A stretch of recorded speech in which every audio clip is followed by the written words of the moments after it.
What's up, gamers? Welcome to Friendlies episode 2. We made it back for another one. I'm Jack Peglow. With me is my best friend on the podcast, at least, Rob Wong. Rob, what's up tonight? Is that what we're calling our podcast listeners? We're just calling them gamers? I don't know, because I feel like some people hear that and they think it's like an insult. Yeah, we gotta figure out like a cool name for the people that listen. Like, you know, like the Kind of Funny guys, like how they do it, and they call all their listeners, or like any other guys that donate, like they call them best friends. See, I don't know about that, because like, I only have so many best friends, all right? Exactly. I love all of our listeners, but like, best friend? Maybe. Yeah. I don't know.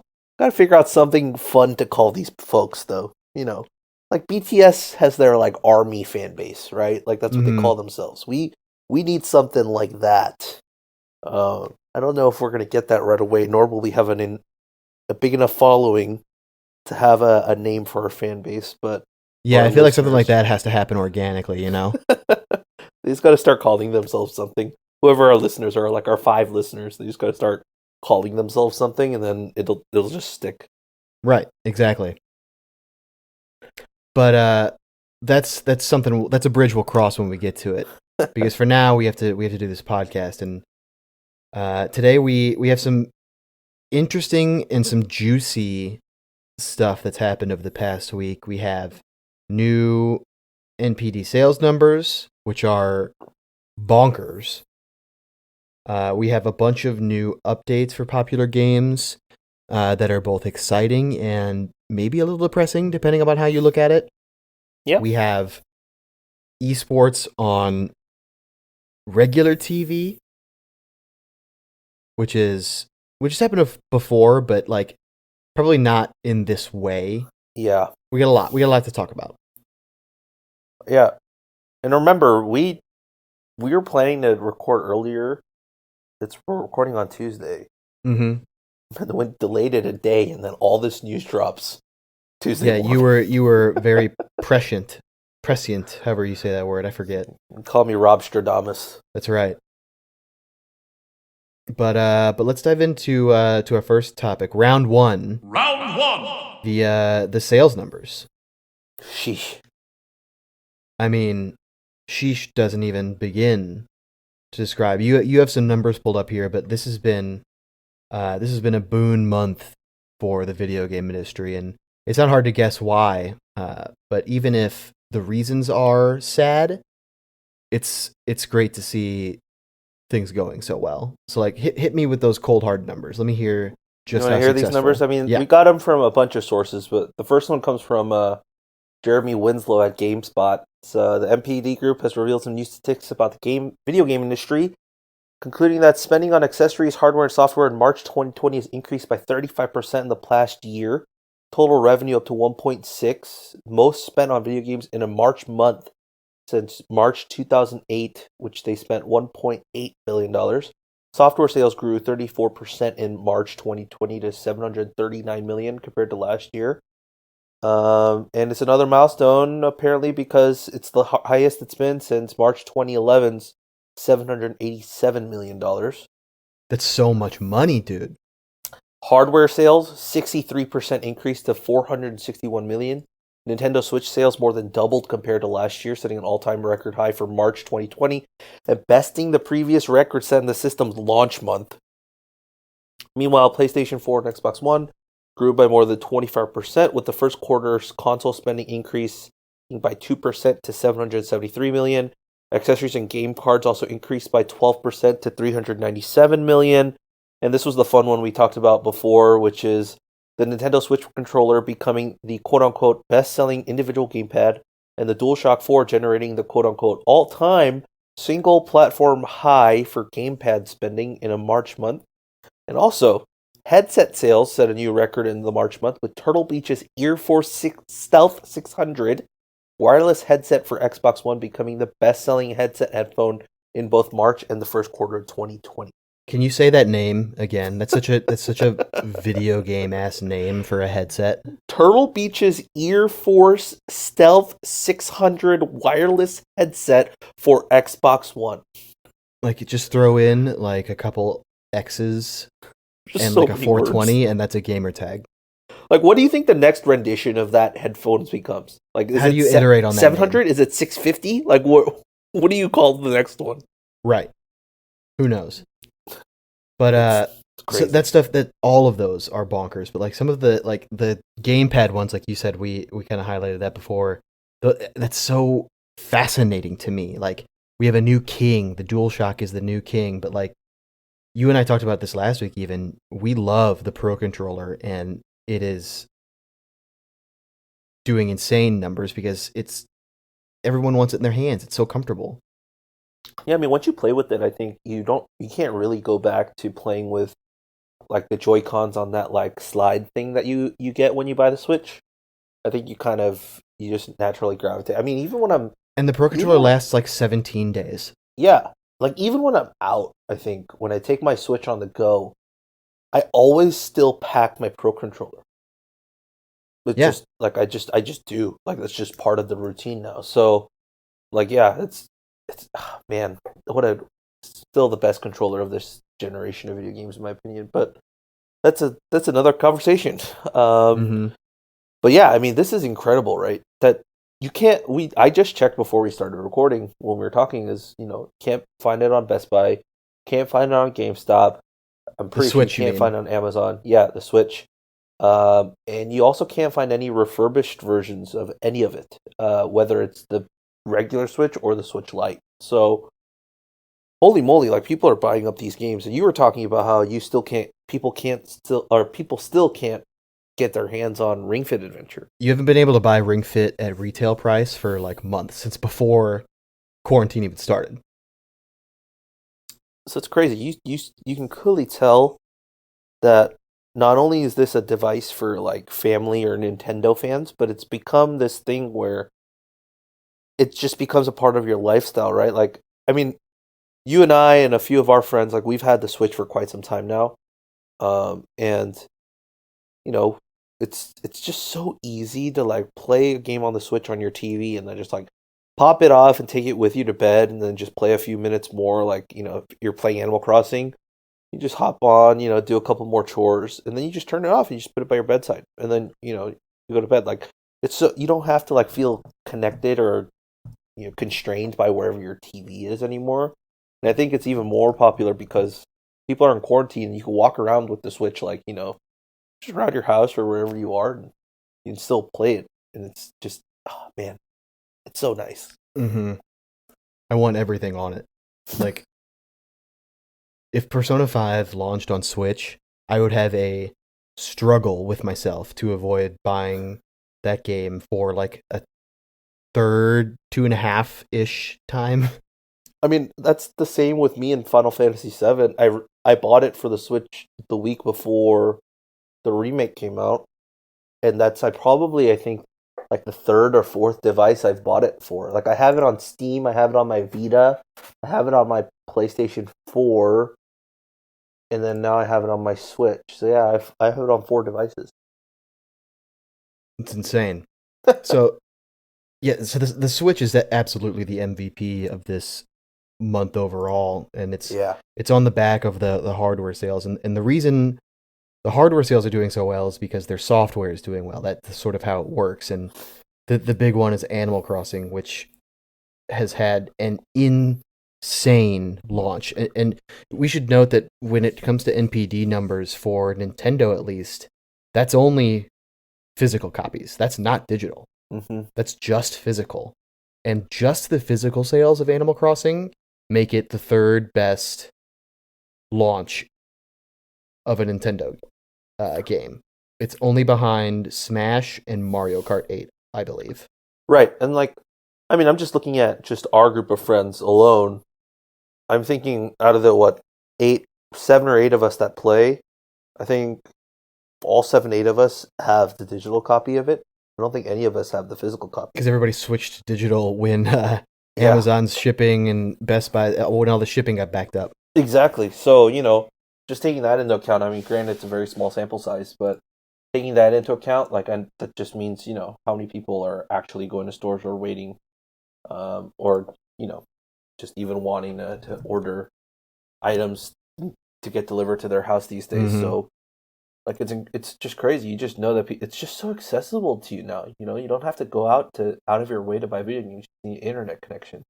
I think the most wild stat about New Horizons sales is that it's already outsold the previous Animal Crossing game, New Leaf, in its lifetime, and that is a top 10 selling game on the 3DS. Yeah, I mean, I'm looking at this article you sent me on finalweapon.net, and it basically says, according to NPD and VentureBeat, Switch hardware sales doubled year over year in March 20. This marks a new all-time record for hardware sales since March 17 with the launch of the Switch and Zelda Breath of the Wild. In addition, this is the highest first quarter for hardware sales since DS in 2010. Like, it's incredible to think that basically if you put the Switch and Zelda in a vacuum and then had that sales battle with the Switch versus Animal Crossing in a vacuum, the Switch with Animal Crossing Wins, outsold dude. the Zelda and Switch like little bubble. Like, for me as like a Zelda fan and like, just what the Nintendo games that I grew up playing, like, just to even consider that is just mind-boggling. What's Like actually that. interesting is that as popular and as critically acclaimed as the Zelda series is, and most of the games in that series are, it's actually, it doesn't sell as well as you would think it is. I know off the top of my head that like Pokemon, Mario Kart, Smash, and maybe Mario titles all sell better than Zelda. Yeah, I mean, it's also, I think the game is just so much more accessible, right? Like, if I were to Sure. get, like, for my niece and nephew, like, I got them Animal Crossing, but, like, if I were to give them Animal Crossing and Breath of the Wild, they'd fall off of Breath of the Wild way too quickly, because it's so overwhelming for a kid Right. to grasp just the system and the game itself. So, it makes total sense. Just from, like, a 30-year-old gamer's perspective with, like, all the history, though, it just, like, feels super weird, because the most people that are buying these games or playing currently are like, working adults, right? Like, they have an income, they're purchasing this for themselves, I Mm-hmm. would assume. And that, like, New Horizons or Animal Crossing is just like It's a the big juggernaut. draw, which is, I mean, it makes perfect sense. It's the perfect quarantine game, which we talked about last week.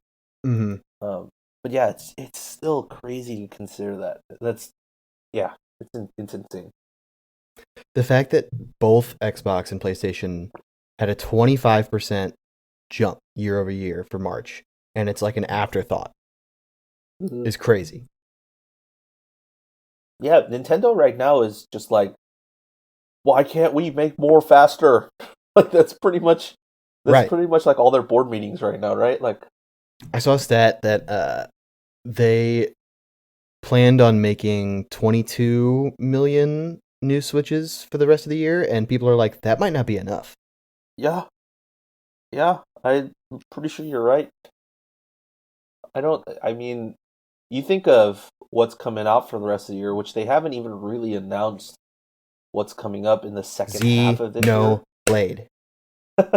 See, but that's next month, right? Yeah, it is. Yeah, but like, the target for that 22 million, I think the majority of those sales for that 22 million is, of course, holiday 2020, right? Right. And they haven't even talked about what games they're dropping come, like, let's say the months of October to December, which is They the months you're are trying to hit.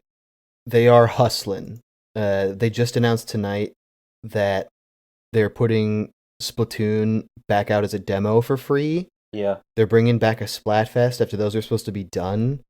It's going to be the not safe for work Splatfest, which is just tickles me pink. And they're also, and Nintendo never does this. They are discounting Splatoon 2. They are discounting a first party Nintendo game. That doesn't happen. So are you saying that we're getting Splatoon 3 this holiday 2020? You know, probably not, but we might get ARMS 2. If you're reading tea leaves, I would not be surprised. So disappointed by that first game. So it had a lot of really cool ideas. I think the issue with ARMS is that the optimal way to play it was by holding a Joy-Con in each hand and actually like literally moving like punches. Yep. Which wasn't bad. You didn't have to do it much, but like for a fighting game to get big, you need people that are dedicated to labbing out combos and like practicing characters. And if people look at your game and think it's a workout to play, they're not going to do that. Yeah, I mean, that's a very simple fighting mechanic, right? You just tilt it in to block, like to grasp, and you threw punches. Like there wasn't that much like strategy behind it, or I'd say like high end like pro techniques for it. But yeah, I mean that's another tangent we could talk about. But yeah, podcast, I mean, if you're reading tea leaves, like they're getting a character in Smash. They haven't said who it is, and there's speculation like, oh, maybe this is dropping alongside an ARMS 2 announcement, and the Smash fighter is the new protagonist, whoever it's going to be from the new game. It's not Springman. Why not Springman? What did Springman ever do? He's an assist trophy already. That's true. Yeah, they don't double up those things. Well, they haven't before, so maybe he breaks the rule. You never know. That would open the door for Waluigi. Oh, poor man. Poor man.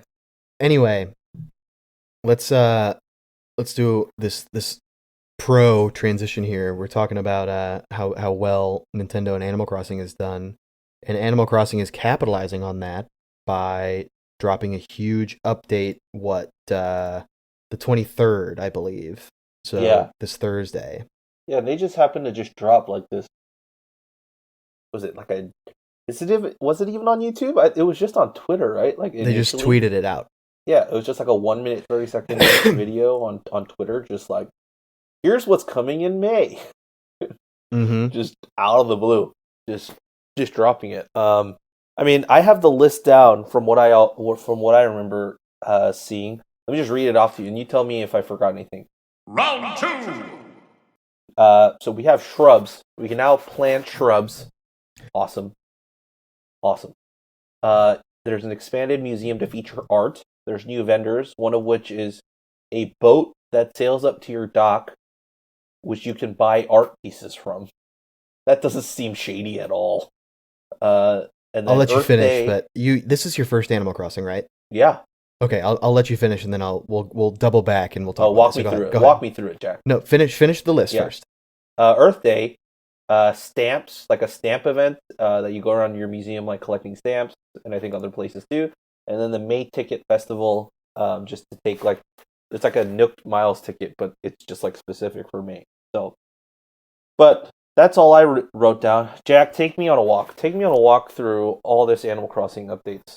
So, for starters, a lot of this, and by we I mean like hardcore nerds about not just Animal Crossing, but like people I follow that are like data miners and stuff, have been sort of guessing that a lot of this stuff has been in the pipelines for a little while, because you can go into the Animal Crossing code and see things that sort of hint at stuff. So like there was file names for like shrubs and different things like that already, so we kind of thought that was coming, and those have been in previous games.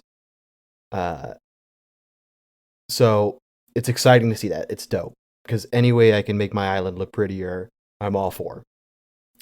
But the reason I stopped you during your rundown and laughed is because you said a boat pulls up to your island and sells art. Is that shady or not? Yes, it is. Red is a shady character in the actual. There is Animal Crossing lore, if you can believe me. Tom Nook and Red are eternal enemies because Red swindled Tom Nook out of all of his money at some point. That's why he shows up to your secret beach in the boat, because he's like sneaking in. And some of the art pieces that he sells you are fake, and you have to be able to tell the difference. Great, I did not know that. So now I have to brush up on my art history, don't I? Yeah, you gotta spot the fakes. Because you'll buy something and you'll be like, this is amazing. You'll go to donate it to the museum, and Blathers will be like, my dude, bad news. So I had to interrupt you when you said that he looked shady, because that was amazing. So There's you're also telling, something to note. please. During the trailer, when you're on Red's boat, he also has furniture in addition to the art that you see. And one of the things that observant people noticed was the return of the fan favorite piece of furniture. Such a fan favorite that it's a meme in and of itself. And that is the froggy chair. I didn't even notice the froggy chair in that video. It's How? only there for a split second. Nintendo knew what they were doing. Oh man. That was one of two little things that were there for a split second that Nintendo teased. The other was when you look at the Mayday tours, you're going around, and then all of a sudden it says something about a special visitor who might look familiar who's on one of the Mayday Islands. Yeah. And then you catch a little glimpse of him, and it's Rover, the cat, who is like another fan favorite character. He was, I believe, in the original Animal Crossing, he was like the first character you talk to. He would be on the train, and he was the one who was like, "What's your name?" And he was how you would like set up your character. Yeah, that's right. I remember that where he like turns around on you on the train. He's like, "Where are you headed? Right. Like, what type of place are you going to? That should be fun." Blah blah. Yeah, I remember that character. So he's Oh, on the Mayday Islands. huh. Okay. That just at least that connected for me. What else? So you mentioned that. You mentioned that the expansions to the museum are amazing because the museum in this game is incredible. Yeah, I mean, I saw like the part where it's like all the statues, and Mm-hmm. it's like actual statues, like in real world, like actual statues and artwork, right? Right. Like I believe there's like I think Rodin's Thinking Man. Mm-hmm. I think I saw that on there, and then a couple of the Da Vinci pieces. Like, uh, I was like, wow. I guess I guess there's no copyright for this, really. If you're just putting this artwork in, but yeah, it's crazy the amount of detail that goes into this game. Yeah. Like the fish alone, now the artwork and the statues, and like God, I thought I had enough to do, like trying to fill my entire museum up with fish and fossils. Now I have to go and get pieces of art. Like, The museum is the grind, baby, especially with the fossils. yeah, I feel like I'm working for the Louvre at this Yeah. point. It's just the Louvre on an island. The other vendor that's coming is Leaf, the sloth who will sell like different flower seeds and shrubs, which I'm excited about because to this day, out of all of our friends, I have never seen a lily on anyone's island. It's like the one breed of anything I'm missing. So if he comes to my island and lets me get access to some lilies, I'm gonna flip. You can finally finish out your flower collection. Yeah, man. Whew.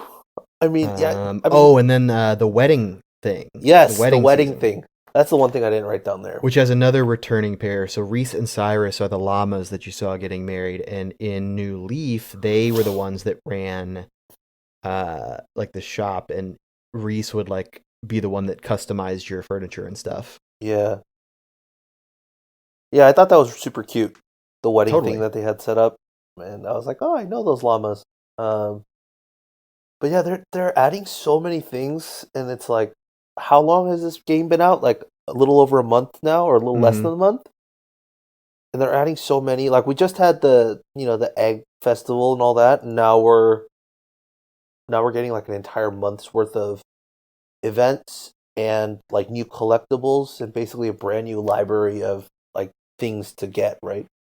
And there's only going to be more coming because there's Hmm. other stuff that people have found hints to in the data mining that wasn't in this update, which I can talk about if we want to go down that route. Some people might think that's sort of spoilers. We can sort of say we can put a little mark in the show notes and say like when you want to avoid, and let's just say for the next, if you want to, you're probably safe to skip ahead like probably like 2 minutes. It's not that much. Yeah, but just check the notes. If you're Yeah. listening to the podcast, just check the episode notes and we'll tell you where to skip to. So I'll put like a little foghorn or something. Yeah. We'll add it in post. Nailed it! The things people have data mined. There were already entries for 2 new museum upgrades. One of them being the art. We're not quite sure what the other one might be yet. Your guess is as good as mine. Yeah, but there were 2, is what you're saying. 2 is what of they them. found. Yes. There are also things in the code for 2 new standalone buildings, which are the museum shop and the museum cafe. That's awesome. The cafe may be where Brewster comes back. I kind of talked about him last week. Yep. And the shop, who knows? But we do know that the cafe also includes a gyroid section, apparently, which gyroids are the little fire hydrant guys that sort of move around. In the original game, you could put them like in your house, and they would make little noises when you interacted with them. I mean, what would be cool if you had the museum store would just be you can buy like memorabilia type artwork, right? Like how you go, like if you like visit the MoMA in any city, right? Or You it could could just be buy, like, where, those little small things. like in previous games, once you had a full skeleton of something, you could like make a miniature of it. Oh yeah, that'd be super cool. Yeah, if I can get a miniature T-Rex in my house, that'd be awesome. Totally. They data mined like Red coming back with the fake art. They had bushes. So there's also, and this wasn't in the announcement, in addition to bushes, they have like vegetables that you can grow and pick. So like pumpkins, potatoes, tomatoes, all that kind of stuff. And there's files for food. Are you telling me that we're going to be able to cook in this game soon? Yes, Is that what you're telling me? apparently. Like, I can finally make curry at home. Is that what you're telling me? Mm-hmm. So my kitchen won't be for naught? Yeah. So in addition to the vegetables, because you can't just make vegetable stuff, not everybody's vegan.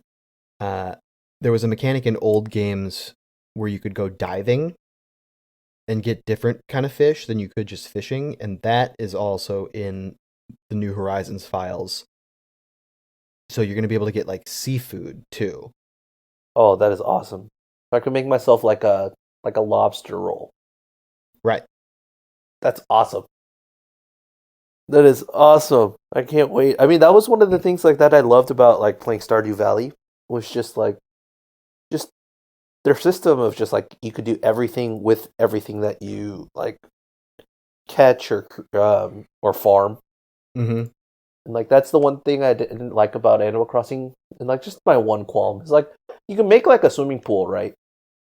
But like you can't like interact with it. Like you can't press A and then it just like has you like dipping into the swimming pool that you can like take a cool picture with it of. Sure. So yeah, like I think if you add those types of things with like food, then dude, yeah, we know. I'm pretty sure one of our friends, if Ben's listening to this, like Ben's gonna have a field day with that. With, Oh like, yeah. just I mean, his island is called Flavortown. yeah, he's gonna have an absolute field day with the food. He's gonna be like grilling and like cooking every single thing he possibly can like create on his island. It's gonna be Totally. awesome.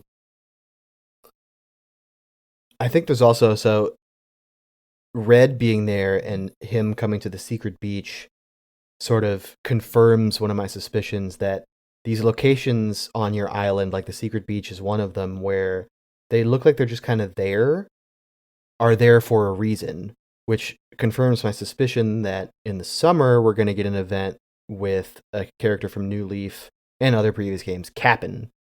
In New Leaf, he would take you to Tortimer Island, where you could get that's where you could get coconuts in New Leaf, and that's where like sharks and things would be. So my guess is that come summer, there's going to be some sort of event where he shows up and takes you to a tropical island. That's awesome. What if it's the opposite? Like, what if he takes you back to like a New Leaf type town, like a mountain, seeing like mine ore better and stuff That'd be like dope. that? That'd be awesome. Like if he took you to islands in New Leaf, you could do the exact opposite, right? You can take people to like a landlocked place. Sure. That'd be awesome. Oh man, We're going to be playing Animal Crossing for a while, my dude. we are. And I just started diving back in today, and I realized I forgot to buy turnips on Sunday. So You I was dove very back upset. in. You dove back in today because our turnip consortium made bank. They made so much money. I think I made like 2 million bells today. That group chat, by the way, is STALNKS, just, baby.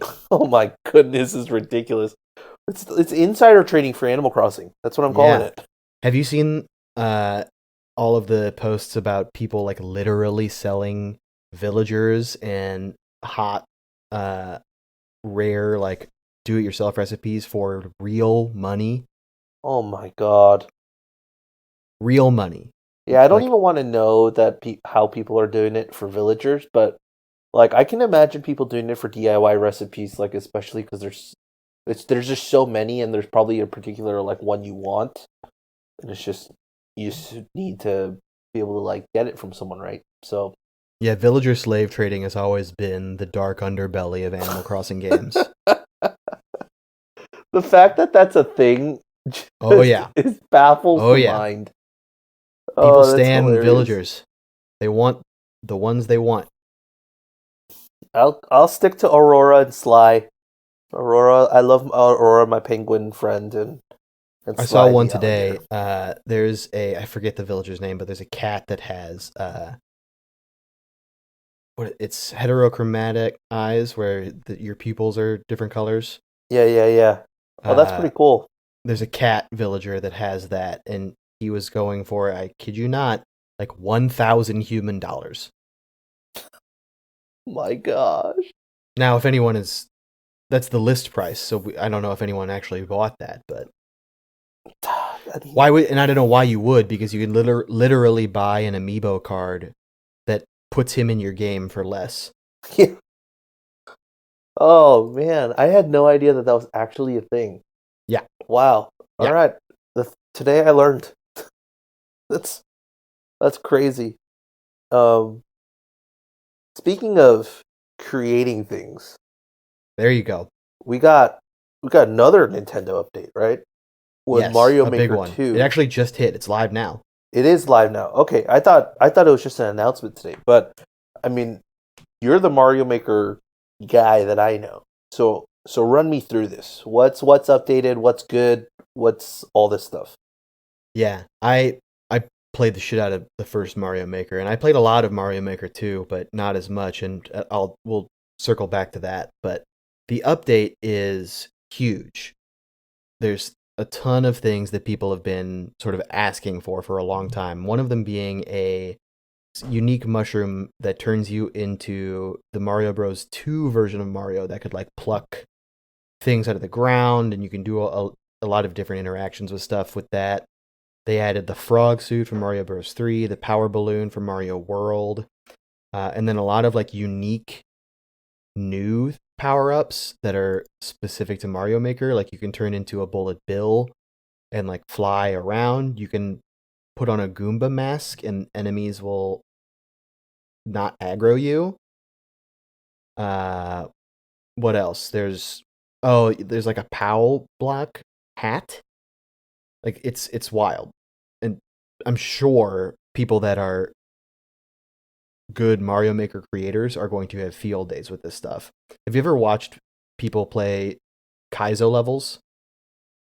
I don't know exactly which levels I've watched, but I have watched people play Mario Maker 2 and just throw their controller and yell profanities, and So it's a hilarious. Kaizo level is basically something that looks insane, and in order to beat it, you have to play perfectly, basically.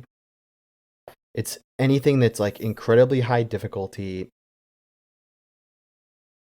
and we're talking like jumps that you have to start the jump holding a shell, and you have to release it at the exact time to like hit one enemy so you don't die before you jump on another one to extend your jump.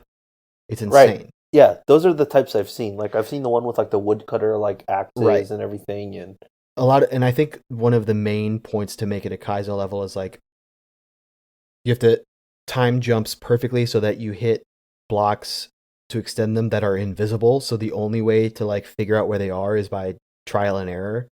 oh god, Yeah, it's insane. But the that stuff that just people make is so impressive, and they're gonna be even more impressive now.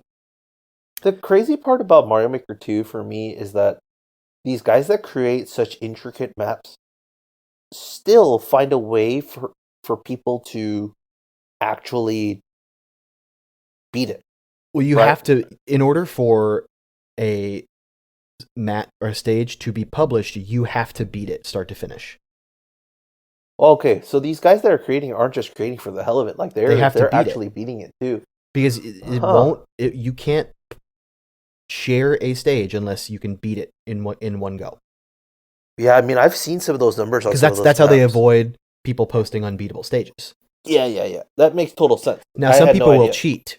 Yeah, exactly. They will cheat by putting in hidden warp doors that just warp them to the end of the level that you can only get to if you're the creator by like messing around with stuff. But If you like know where it is. right. That But most people do it legit. yeah. Yeah. I mean, I see the numbers, like I know on every map you can see like how many people have attempted it, like how many Mm-hmm. people have actually finished it. And some of those like percentages are just straight ridiculous. Right. So yeah, But I mean, the other big addition is World Maker mode, which okay. allows you to create literal worlds like from the Mario World series. So you have like the overworld map, and you go from like stage to stage to stage and progress through it. Oh wow. So you could pretty much create Your your own like game. map with all these like specific levels. They literally were like, "Go ahead, make your own Mario game." That's awesome. That's It's super cool. crazy, dude. Yeah. I mean, So not that I'll ever play it, but on one hand, this update is stupidly, insanely cool. On the other, it's also a oh, little bit excuse me. depressing for me because they said this is the last update this game is getting, which means they're already done supporting it after less than a year. But I When feel like, the do you first game feel had like like this is enough? years of support. Right, but do you feel like what they've done so far is enough to carry it for a while? I don't, because it's already fading. Like Uh, already. It just doesn't have the legs that the first game had. Which sucks because people are making such amazing stuff, but like it's just the community isn't there for this one. yeah, I wonder why that's the case. I mean, you would think that, they're doing all these things because they understand how much the community like adores this game and how much they like have fun making these things. I think it's a lot of reasons. Honestly, I would recommend going to see people like Patrick Klepek talk about this because he's way more invested in the community than I would ever be, and has been playing for a long time and has a lot of really good takes on this kind of thing. But I think a lot of it stems from the first game. You could use the Wii U touchpad with a stylus to create levels, Yeah. which was way better than anything you can do with a controller. Even though they made it a lot easier to use a controller to make levels in this one, the stylus is still superior by far. Yeah. So creators don't like creating as much in this one. Can you not use the touchpad on the Switch with this? You can, but I don't think it's as good as the controls were with the stylus and the Wii U pad. Mm, that's disappointing. And I mean, the community isn't going to be there if creators aren't creating. Of course, yeah. This is a game that's basically only going to survive, depending on how many people are creating new things for the community Right. to enjoy. So I think that's probably if it's not the biggest, it's one of the biggest reasons why this community hasn't grown or became as big as the first one, because it's just there's not as many people making levels. And the that good people sucks. that were really good at making them in the first one aren't doing it in this one. Yeah, it actually really sucks considering just like how much fun I've had people like when this game first launched and just watching people play and Right. just the frustration. I think there will always be a core of Mario Maker players, just because even without supportive DLC, people are going to keep making new things. Yeah, It's just not going to be as big or as active yeah, as it was the first game, yeah. I which think is a little depressing. that makes perfect sense. I mean, there's so Especially many. now, like why should I invest in sticking with this game if I know this, like, Nintendo's never going to do anything else for this game? Yeah, absolutely. So it sucks a little bit, even though it's cool. Yeah, it's kind of sad when you see like just game communities that are so built on like the community, Mm-hmm. and you just don't see them like get the support that you've seen them like. It just sometimes feels like they're not repaying all the fans that loved it when these types of games first launch, and how much hype that those people that put in those that much time like gave your game. Mm-hmm. It just doesn't feel like you're giving them their due justice. Right. So that's unfortunate. That's Nintendo. Right, right. I mean, but at the same time, they're pouring in a lot more. I'm pretty sure they're putting in so much more money into Animal Crossing and support for that, right? Sure, yeah, totally. But like that's not hard, I don't think. Yeah, That's not like backbreaking work. that's true. It's not like Animal Crossing is a mechanically complex game. Yeah, yeah, you're right. Yeah, the system's already there. You're just I implementing mean, new no things. shade. It's a great game that runs like a dream. I don't want to say that the developers are shit. I'm just throwing that out there. Yeah, no, I mean it makes total sense, right? Because I mean, all the characters that we've seen return are from previous games. Like they have all of those character models. Right. They have all of that. They're just putting it into a new like system or software that whatever they're using to create Animal Crossing. So Right. that part's not difficult because you're not coming up with brand new things. You're just moving over or just making yourself a roadmap of like when things go live for people to play around with. So Right. it makes total sense. Speaking of things going live, You are on fire. I'm on fire today. Speaking of things going live, ESPN will stream a Valorant tournament starting. It started today, actually, which is Tuesday, April 20th. I believe today's the 20th. Oh, no, it started yesterday. Uh, on its Twitch channel between April 20th and April 22nd, starting at noon, little after noon, 12:30 p.m. Pacific time, 3:30 p.m. Eastern. It says here on Engadget, let me just read you a little quote from it.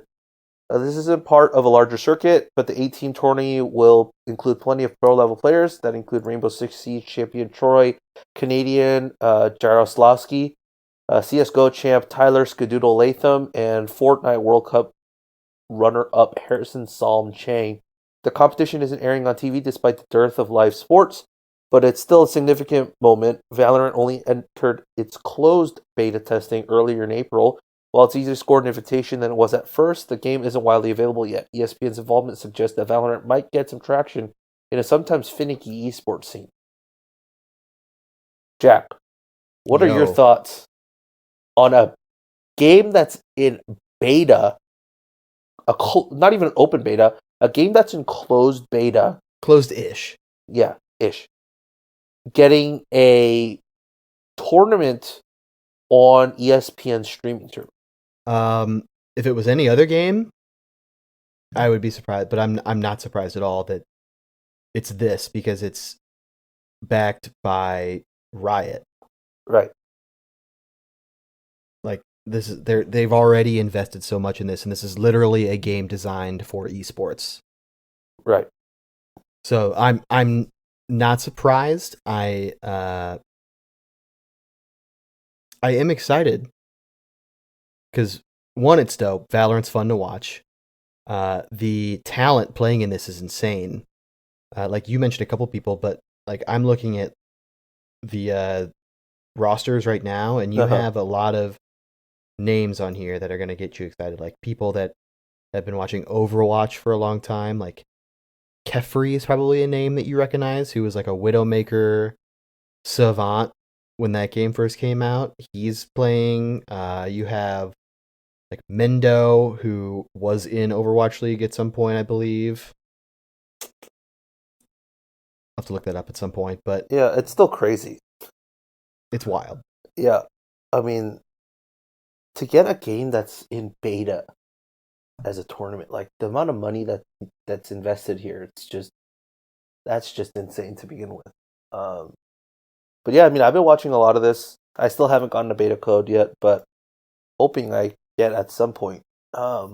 But it's been super fun. I'm super interested in at least testing it out. I mean, my quick twitch reflexes aren't like there anymore, like they used to be in when I played CS:GO a lot in like high school. Uh, but it's still one of those games I want to try playing, see like what the abilities are. Just because I played a lot of Overwatch with our friends and seeing like what the different abilities are compared to Overwatch, Mm-hmm. and like the ideas that maybe they got from Overwatch or the brand new creative ideas that they've made for this game. Like, I'm very intrigued to like test them out for myself. Totally. Yeah, but this is still crazy. I mean, I haven't watched because I thought it was actually starting today, but I mean, I'll definitely watch tomorrow. I'll just have it on in the background. But yeah, in crazy news, It crazy is. crazy And this news. isn't the first time that this has been on ESPN, but this is one of the. It's going to feel like, not a first, but it's going to feel like sort of a debut because this is like not prime time, but it's during the day.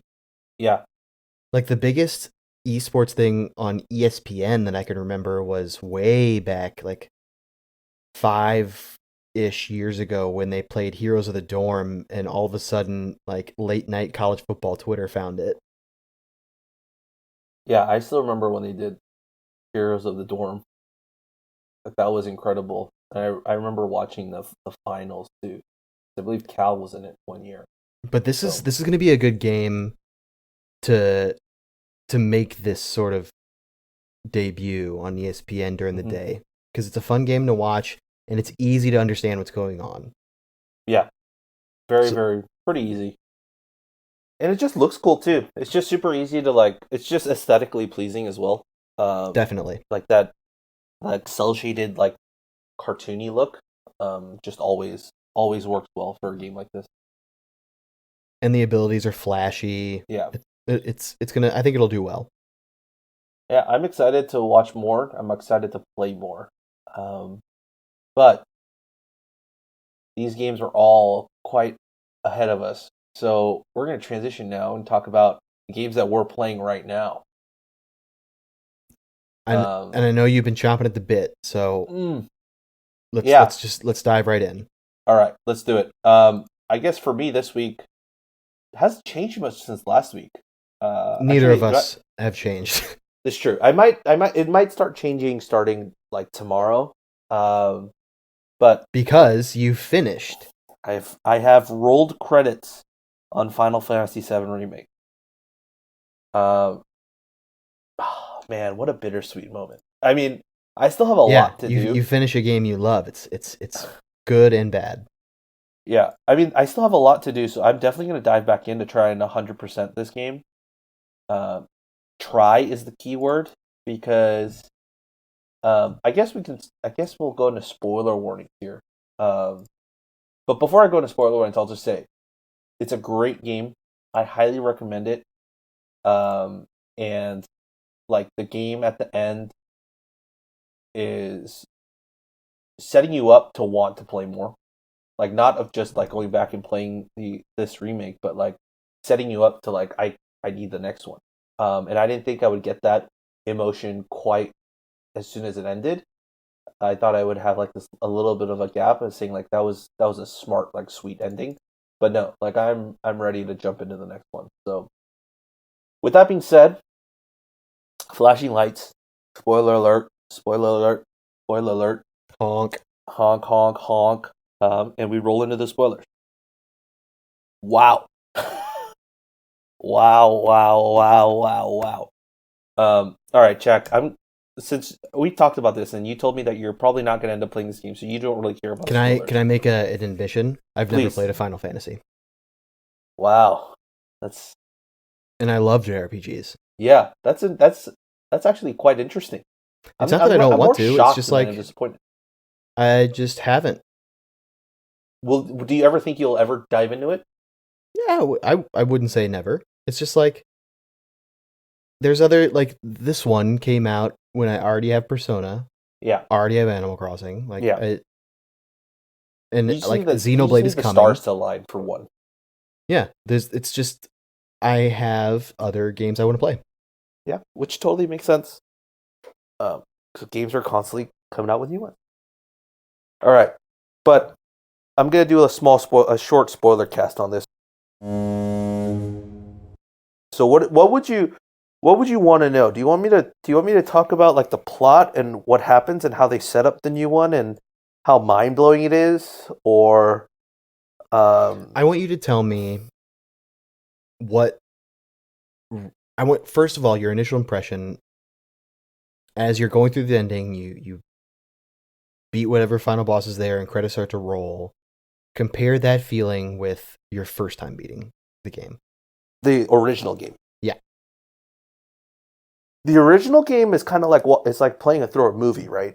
Sure. Like you it's the whole plot. It ends, and you're just like, wow, that was great. That was awesome. The original also kind of left you wanting a little bit more because I remember the end of the game, the final like CGI scene is like Red 13 like running through like just a canyon with like his kids or like his grandkids or whatever, like their baby reds, and then like it just gets to this city and it's just like a fully like blossomed, like fully like nature beautiful city, and that's where it cuts. So it's supposed to be like way in the future, like after the events of Final Fantasy VII, how they saved the planet and they became this super nice like civilization. But this one, like everyone knew where this was going to end, right? This was going to end in Midgar, and people were just considering how are you going to end this game, knowing how the original went. And this is where it gets into spoilers. Right, like how do you make a satisfying end that's also a cliffhanger? Mm-hmm. And this did that. This gave me a satisfying end. This gave me that end feeling of like, okay, I get what they're setting up now. I get what they're trying to do, and I'm excited of what they're trying to do. So with that being said, full spoilers now. Would you like to know what happens at the end and why it was so mind-boggling for me? Hit me. So in the final fight, you do everything that you normally do in the regular game, and you get to the end, and you're about to leave Midgar, and then Sephiroth appears, and you're going, why is he appearing here? And then a couple dialogues later, he steps into this another dimension, and he says, "I'll be waiting for you, Cloud." And then Aerith basically says, "We need to defy destiny. Like we need to beat destiny." And there's these like cloud-looking like Death Eater figures. Like they look like the Harry Potter Death Eaters throughout the entire game that have like helped you at times and not helped you at times along the way, and you kind of question why they're there until you realize that they are like actual spirit, like physical manifestations of destiny that are trying to keep the game and the story on the path that the original game was. And so you step into this alternate destiny and you fight these three mini bosses. One has a sword, one has a gun, and one fights with his fists. Very reminiscent of Barret, Tifa, and Cloud. And you beat them, and you also beat this huge, like, ghost, or this huge, like, destiny, like, omnipresent figure. You beat him, and then Sephiroth appears, and you fight Sephiroth, which, by the way, oh my goodness, like, the the aesthetics while you're fighting and the short cutscenes that you get, like when you knock his health down to like a certain part, and in the background you hear the Sephiroth song from Advent Children playing, and it's just like your emotions get heightened, your heart starts beating. Like for me, when I was in that fight, like the final like 15% of his health, I was like, please just let me survive this. Like I just need to beat him. I've come so far. I just wanted to beat him badly. Thankfully I did. And then this game decides, okay, we're gonna throw another wrench into this. And it sends Cloud and Sephiroth into like this, to what Sephiroth calls the end of the creation point of the world. And then he whispers into Cloud's ear like 7 seconds before death, I'm counting on you to do, or I'm looking forward to seeing what you do, and then it disappears. And then it cuts to Zack, who is one of like the characters in the game. And if you don't know this, the lore of Final Fantasy, it's kind of difficult to explain. But basically, what happens is Zack takes an injured Cloud, and they're escaping from Dr. Hojo, and they get to like the outskirts of Midgar. And in the original game, what happens is Shinra soldiers track him down, and they kill Zack, but they leave Cloud because they think he's dead. And Cloud takes up the Buster Sword from Zack and a lot of his like armor, and like walks into Midgar, and that's how the story kind of starts. Mm-hmm. But at the end of this game, I guess it kind of does like a flashback, and Zack doesn't die. He somehow survives that onslaught with the Shinra soldiers, and he goes over to Cloud. And he's like, Cloud, we're almost there. And then he like picks up Cloud, and they start walking towards Midgar. And then it cuts back to like present day, and they're out. The main characters are outside the city of Midgar, and Aerith basically says like, we don't know what the future holds. We have our own destiny. Like, let's just keep going and see what happens. And as they're going out, like Cloud and Aerith walk forward, and then you see like an image of Zack holding up Cloud, like walk right past them in slow time. So I actually read up on this last night. Basically, what they're saying is that the Final Fantasy creators have basically rebooted the timeline. So that entire sequence of like all those like Death Eater looking things are trying to keep the story on the path of the original game in terms of that story.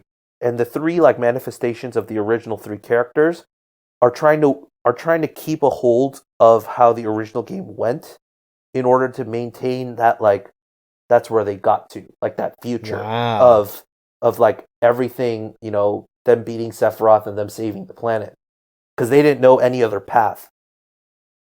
And what they're saying is by defeating said like manifestations of destiny, they're able to forge their own path, which is what the creators are doing now, in that we don't know how the future games are going to go. Like, we don't know like how the plot is going to develop, if Zack actually is still alive or if he's dead, or if that's just an alternate timeline that's been created because they defeated Destiny. That's wild, dude. And it's just them walking off into the distance and then scene. And I was just sitting there and my mind was blown. I was like, holy crap, like that's how they're gonna set this up. Like that's how they're gonna set up that's how they're gonna set up the intrigue of the future games now. Like now we have no idea what's gonna happen. Sure, we'll run into, the old characters and such, but we don't know any of the plot points of like any of the plot twists or anything that's gonna happen in that sense. And holy crap, like I just sat there watching the credits just thinking like, what could they possibly do now? And man, like this, they basically turned Final Fantasy VII into a good version of Final Fantasy 13. Final Fantasy 13 had 3 games in that trilogy, and they're basically turning it into that, where you can play it as a standalone, or you can dive into it and play it as like a whole continuation of the story. Sure. So, but man, like the divulging timelines and like the creation of a new one, like, and that's how they set up like a new plot to like get people familiar with the game. And like it kind of felt like when I watched Star Wars Force Awakens, right? Mm-hmm. Like a lot of the thematic and the things like felt very similar. and it felt like so nostalgic, and you were like in your seat, like giggling like a child. And then you get to the end, and you're just like, holy crap! Like they've set this up for like for the long haul, and that's pretty much what they're doing with Final Fantasy. So, woo, woo! Like this is why I can't talk about this, especially with our group of friends, because no one else has rolled credits on it, and I just can't Mhm. wait till like Nick or Peter like rolls credits on this who've played Final Fantasy VII, and I can talk to this about them and just like start theorizing like what they saw, what could possibly happen. But yeah, That's dope. insane. They did a great job of like holding all of that, um, and not leaking it whatsoever. Yeah, that's Whew. really impressive. I like really good writing like that. Like, I Yeah, really appreciate being able to tell an old story in a new way. yeah. I think the biggest thing here too is that they figured out a way to give you like a final boss fight of a video game without it feeling like it was one like shoved in just to give you a final boss fight. Sure. But also like helping you understand the meaning of the boss fight like after you've defeated it. Like what like I just beat him. Like what does that mean in the grand scheme of the plot? And it's not like you just defeated this big bad enemy. It's like you defeated the thing that you held dear to the original game, right? Like that's it. Yeah, it's mind blowing if you really think about it. So That's yeah, awesome. I'm still like I'm sitting here like with just my jaw dropped, just in awe. Yeah, I would be too. Whew. All right, I think we're done with the spoilers there. Unspoiler horn. Unspoiler. Reverse foghorn. Um, yeah. What about you? What do you got for me? So, I kind of talked about this back when we talked about the new Animal Crossing stuff, but we're obviously both still playing that. We talked about our windfall day with the stock market today. But as I play Animal Crossing more, I think it's sort of highlighted and cemented some of my issues with the game. Yeah. Uh, One of them really hit home for me this week because on Monday, yesterday, I couldn't do basically anything in the game because my shop, my Nook's Cranny on my island, was closed because they were expanding. It took a whole day and I couldn't sell anything. Yep. So I That's me basically tomorrow. didn't play because like I didn't want to make an annoying big stockpile of stuff that I would have to tediously pick up and sell the next day. So I just didn't do much. Yeah. And that a lot of things like that or work like that in this game. Like when you are finally to the point where you want to start terraforming and like making your island look cool how you want it, if you need to move around where your villagers live, it's a process because you can only move one a day and you can't like if you want to move someone over a little bit, it doesn't work because you can't move someone where if their current house is like in the way of the plot you want to move. So you need to move them somewhere else and then back. It's Huh. super annoying. Yeah. That sounds that sounds very tedious and just like not UI UX friendly. And like I get that the reason they do it is because they encourage Animal Crossing to be a slow burn. I get it. But like there's ways to do that without making it annoying. And this is annoying. Otherwise it's great. And I have so many good reasons to keep playing. But like that part really is annoying. Yeah. Yeah, I can see that. I mean, there's always one of those like UI UX things that with Nintendo games, right? That we always talk about, like when we ever talk about games, like within our Normally group it's chat. and we also I mean the online stuff was highlighted today with our $612 turnip sales. Uh, we were trying to get people through, and we had to literally like work out in the group chat a line because Nintendo's online could only support like a couple people going to the island to do it at one time, or else it would crash. Yeah, I did see a bunch of us talking about that today. So, yeah, I don't know. I mean, it's for me, like, as a person who hasn't really dipped into the turnip stock market with us on that in that Twitter group. Um, it's kind of like, all right, we're taking advantage of the system, and the system is basically like, you know, resetting itself because it doesn't know what to do. And I'm like, okay, I kind of understand that. We're not supposed to be. This is not how they were expecting the game to be played, and we're still doing it. So if it crashes, like, it's not really their fault. It's But like there's a cap. Like you can have people to your island. It's just like there were so many people trying to do it at once that it like yeah, couldn't handle it. It yeah, wasn't even the fact that like the game couldn't handle that many people being there at once because it can once they're all there. It yeah, was that too many people were going at one time. yeah, and that's yeah. I don't know what I don't. There's no like answer to that. Like, do we ask Nintendo to fix that? Is it like I mean, that is the answer. But unfortunately, it's the wrong answer because that's not going to happen. yeah? I mean, but that's still an annoying thing to deal with. Right. Like, as a gamer, just because like I saw some of those tweets in that group today of like they sold it and then it didn't save and then you have to go like do it again, Yeah. or like just things like that. It does make sense that'd be annoying for like the user just because of how long it takes to even get to someone's island to begin with. Right. Just yeah, That in and of itself, like, come on. yeah. It's not like we're loading a big map here. This is true. That's also true. On a more positive note, still playing Persona 5 Royal. This week I've sort of dove into the challenge battles a lot more, which for the unaware, they've added a new thing in this game where you have challenge battles where like you get set up in a defined series of enemies and the goal is to amass as many points as possible, and there are different thresholds that you get different rewards for.